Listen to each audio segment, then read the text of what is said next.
Welcome to the Same Day Podcast, where we discuss driving incremental business growth and other topics related to real estate, property management, and entrepreneurship. Now to the show at hand. Matt Zalk here. I'm the host of the Same Day Podcast, where I connect with top business experts and real estate leaders. Today's episode is brought to you by Keyrenter Property Management. At Keyrenter Property Management, we are a full-service property management company helping our clients buy, renovate, and operate real estate assets. We help our clients build wealth while taking the headache out of property management. Jason, you know better than most how hard it is to line up contractors to get make-readies done, get occupancy permits, and everything else before, during, after a tenant being in a property. Contractors are busy, the city is busy, and that work seems to drag on forever. And all of that distraction, all of that delay leads to lost rental income for investment property owners. At Keyrenter, we line up our dedicated vendors, and we have a network at the city so that we can turn units fast and get people into those properties quicker than most. We can get money back into the pockets of our property owners. And that's why no matter what rental you have, single family homes, condos, townhomes, we've got the management solutions that you need. Go to KeyrenterPMC.com and that will take you to KeyrenterStCharles.com, or email us at info@KeyrenterPMC.com. Today's guest is none other than our own Jason Jaboor. Jason comes with a passion for real estate. He's got nearly 5 years of experience working in the industry and a focus on working with investors, and he's always keen to talk deals and how to make them work. Jason's driven by a desire for growth and building strong relationships within the community. He's an avid sports enthusiast, and he's got a particular love for baseball, soccer, and basketball. In his free time, he enjoys fishing, embracing the outdoors, and beer softball, which we'll talk about today. And Jason's commitment to excellence and his genuine enthusiasm for real estate make him an invaluable asset to our team at Keyrenter St. Charles and for the broader community. You can reach him at jason@KeyrenterStCharles.com. Jason Jaboor, welcome to the show. How are you? I'm doing wonderful, Matt. How have you been? I'm good. I'm doing great. I was doing a little bit of research in advance of this, and I was surprised that the numbers in St. Louis, the MSA, are significant. I mean, there's the 21st biggest market in the country, 2.8 million people. That's big. I mean, Tulsa's only 1 million folks. Obviously it ranks much lower in terms of the cities, the great cities of America. But that led me kind of down the path of why would an investor be considering buying a rental property in the St. Louis metro area, St. Charles, and some of the other townships of the MSA? I think there's a lot of leading factors into that. A big one is just cost of real estate in general. We're in, I think, the top 10 most affordable real estate markets in all of America, which is a big thing that investors look for. So, up in like our Florissant area, you can buy properties for around, 150 to 250,000 it's a great rental area. You're getting, some areas you're getting north of like $2,000 in rent. Wow. For like 3-bed, 2 baths, depending on condition. Market is probably around 1,500, just average there. But you can get some good deals. A lot of fixer uppers there as well, so you can get a lot of instant equity up in that area. Wow. So I mean, even if you did 1,500 on $150,000 purchase, that's the 1% rule that everybody's chasing that seems to be so hard to find these days. Yeah. I mean, Florissant, we have a handful of investors that are up there. A lot of, my industry friends here, that's one of their favorite areas to invest in because of that exact reason. There's a lot of leading factors to it. It's right next to the airport here. So easy transit. There's also room for a short-term market there as well, due to the airport being right next door. And then it also goes down to everything else being there. There's a lot of industrial sites close by, and it's just a great area for investors to buy low, put a little bit of money into it, and then be able to hold it long term, and already have some instant equity. Love that. So Are there other markets? Are there other markets that are like that in the St. Louis area, or is Florissant really the best one? No, I mean, there's a lot of areas, that are like that. St. Charles, the whole St. Charles County area is amazing for appreciation. It's a newer, more modernized version of like St. Louis County. Um, the municipalities out there are ran very well, because they got to learn from St. Louis County. So, it has a lot of younger generation out there, which is driving, home prices up and rent prices as well. So, just in the last, year, we've seen about a $50 increase on rent in the St. Charles market, and Wow. month over month from December to January, we're up about $130. Wow. So, we're seeing, and the average rent price is 1930 right now in St. Charles. So, it's a pretty healthy market out there. We get What things would rented. what would that property in Florissant for 1,500 for 150,000 be in St. Charles County?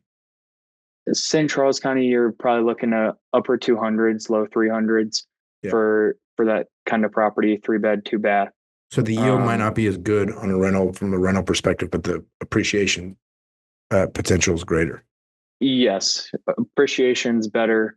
It's way more of a long-term play, and you would be getting a lot of equity based on appreciation. Yeah. That way, you would not be cash flow and Florissant. You're looking more, 5-6%, and St. Charles County, when interest rates were lower, you could cash flow kind of at that price point, but now it's closer to like 3%, Yeah. 4% if you're lucky. Yeah. What do you think drives the demand for rental housing in the St. Louis metro? Honestly, I think the demand is the amount of people that move to St. Louis. So businesses are moving to St. Louis because of the affordability of it. Mhm. So we have a lot of people that transfer in that need Mhm. rentals for a year or two. We also have a lot of new construction happening here in the St. Louis area. So we have a handful of renters that are waiting for their new build to be completed. Um, you know, a lot of people through COVID had their building plans pushed out farther because of material cost. So that was, I think, a lot of the leading factors over the past couple of years for our rental market was a lot of new construction and a lot of companies moving into town, needing to locate, short-term living, well, long-term living for their employees.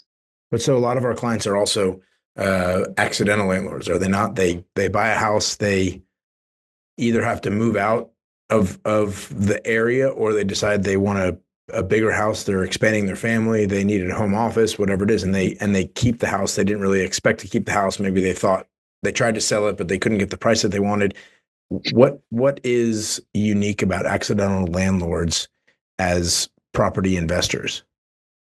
Yeah, I mean, it's for sure a unique area because it's people that have heard about real estate investing, but don't really have any time to invest in like learning about real estate. Yeah. So they have an understanding about it, but they have no idea of how to actually go about doing it. So that's when they come in and hire the property management company. And it gives them that reassurance that we'll put in good residents and collect the rent, abide by all of the municipality rules, all of the national rules as well, and keep all of their checks and balances as well, in case they ever want to sell the property. Let's talk about that for just a moment. There are certainly challenges of owning investment properties in St. Louis, St. Charles County, other municipalities that we don't face in places like Tulsa, Oklahoma City, Northwest Arkansas. What are the most challenging aspects of owning an investment property in your area?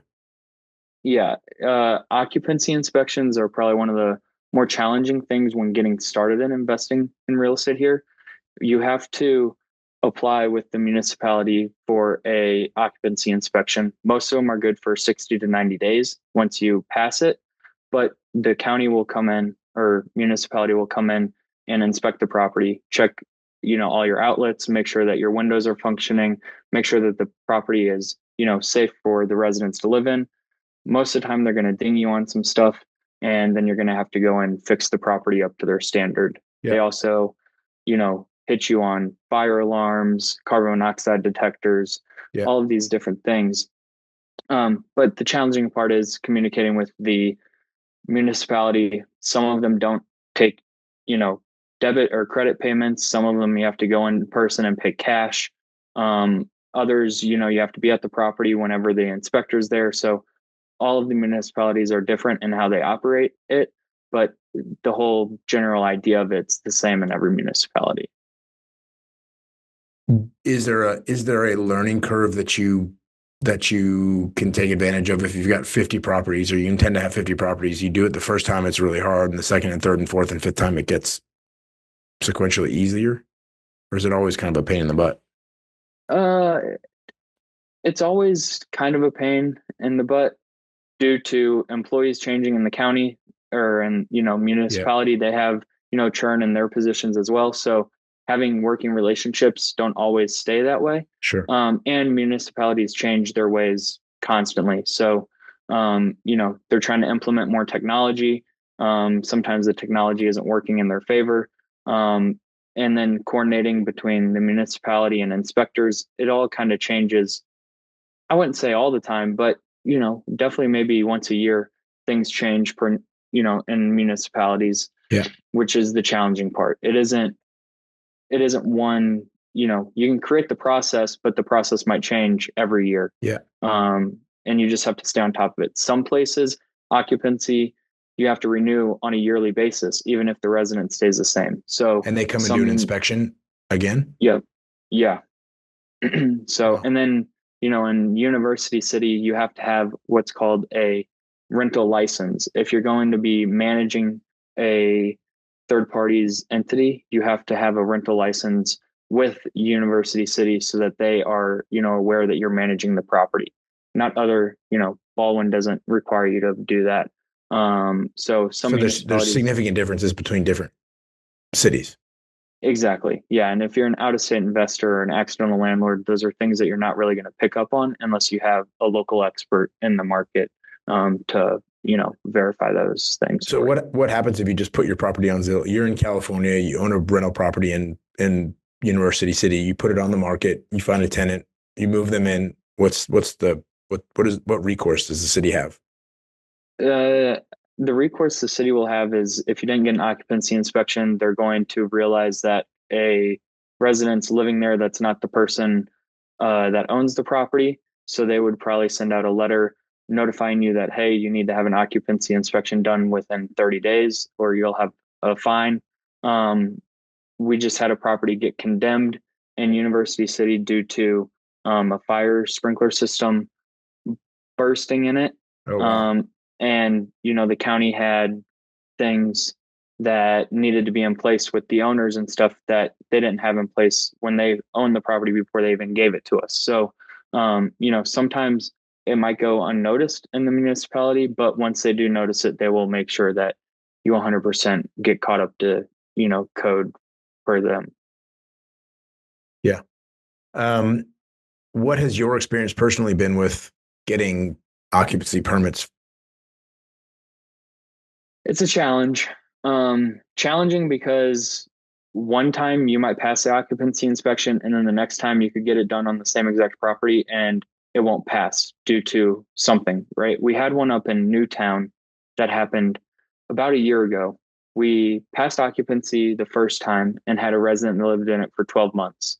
They moved out and then we had it re-inspected for occupancy and then they pulled permits on the basement.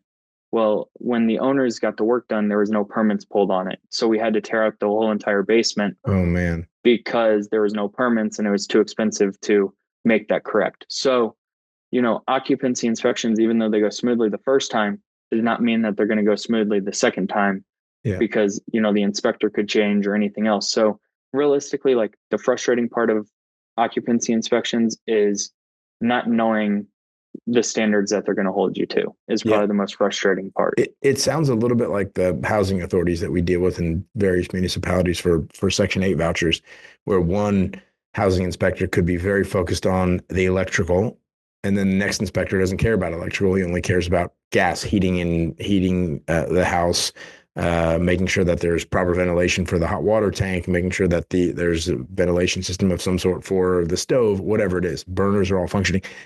Doesn't care at all about electrical. And the next person only cares about windows opening and closing. The next person only cares about lead-based paint. So you never know what you're going to get. You're optimizing, trying to make sure that all of it passes. But, one outlet that's not grounded will fail your whole inspection. You're like, well, geez, that's painful. So yeah, I understand that. I understand how that frustration works.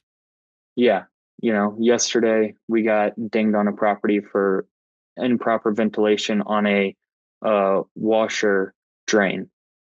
And they didn't even Okay. get up into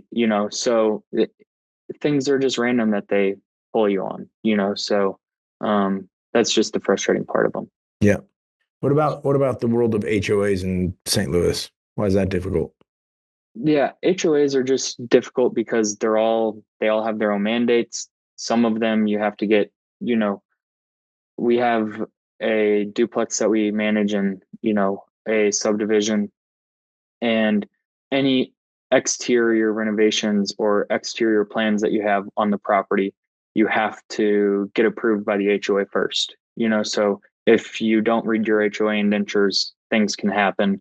Other HOAs, they have clauses that they want to be added into leases, so that they know That's like crazy. people. Yeah, so that they know like the people that are living there. Some HOAs require you to give them the lease so that they have their information on file.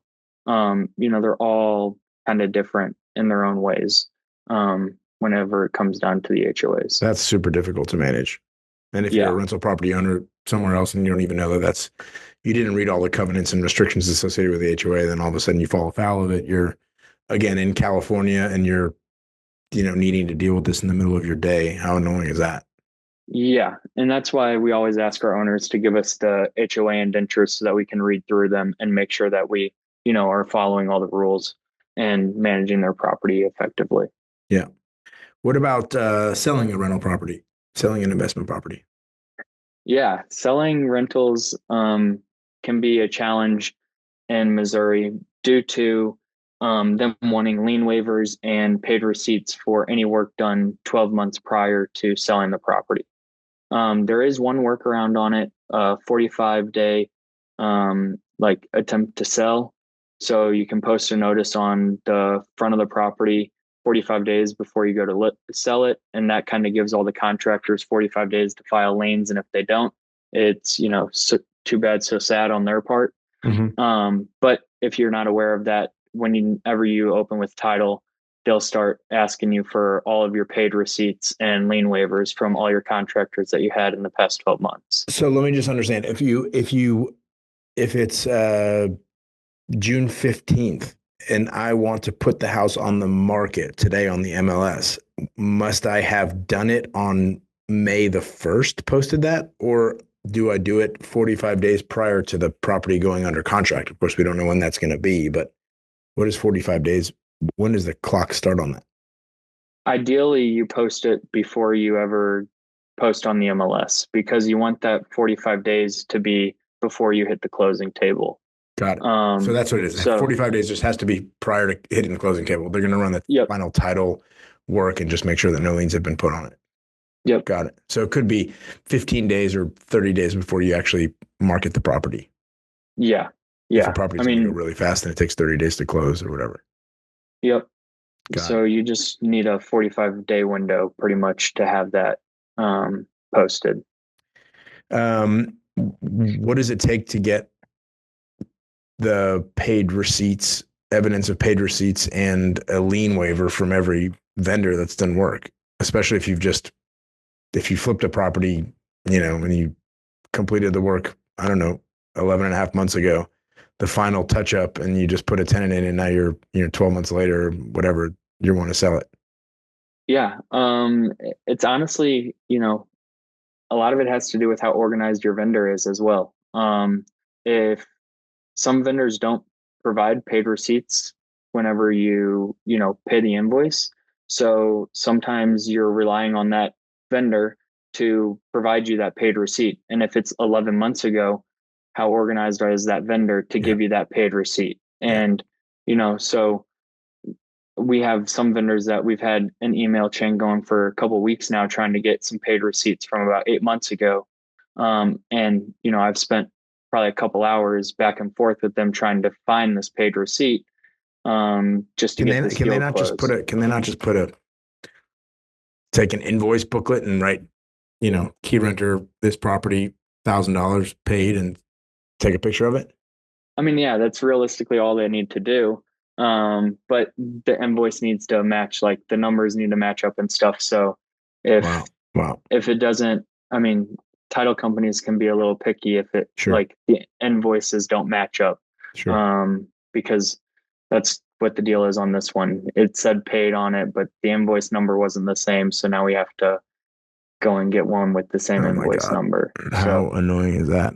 Let's talk about the final really annoying part about owning a rental property. Sometimes you put in a tenant that you thought was going to be good, they stop paying, you've got to evict them. What does eviction look like in St. Louis?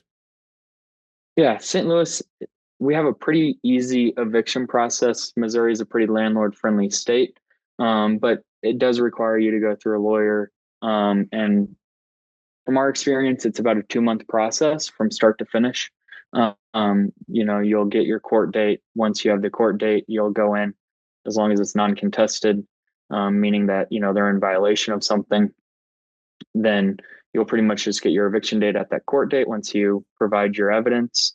And then they'll say, okay, today's February 12th. We'll be there on March 15th to evict them. Then we have to go and post that notice saying, hey, March 15th is your time.